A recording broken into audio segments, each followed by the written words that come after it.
In Washington, D.C., President Trump and the First Lady visited a second church one day after a controversial church visit was made possible by police officers using tear gas to clear out protesters. Protesters across the country continue their movement right now. President Trump is threatening to deploy active-duty troops to stop violent protests in America's streets. CBS 4's Natalie has the very latest now from the White House. Protesters returned to the streets of the nation's capital despite heightened security measures across the city.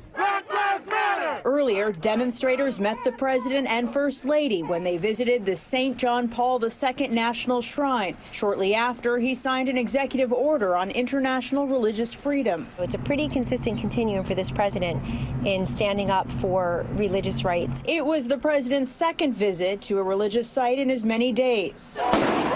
Monday evening, peaceful protesters across from the White House and Lafayette Square were forcibly dispersed by federal police. Moments later, President Trump walked to the nearby damaged St. John's Church, where he held up a Bible. We would hope that the President of the United States would follow the lead of so many other presidents before him to be a healer in chief and not a fanner of the flame. President Trump has threatened state governors that he will send in the U.S. military to stop violent protests and rioting, a move that would require invoking the Insurrection Act of 1807. I think that the law allows the president to invoke the Insurrection Act. I think the bigger issue is, should he be doing that? Attorney Robin Nunn points out that past presidents invoked the Insurrection Act without states' request during the civil rights movement to enforce desegregation. But she adds doing so in this situation may add more conflict to city streets. We're not allow any president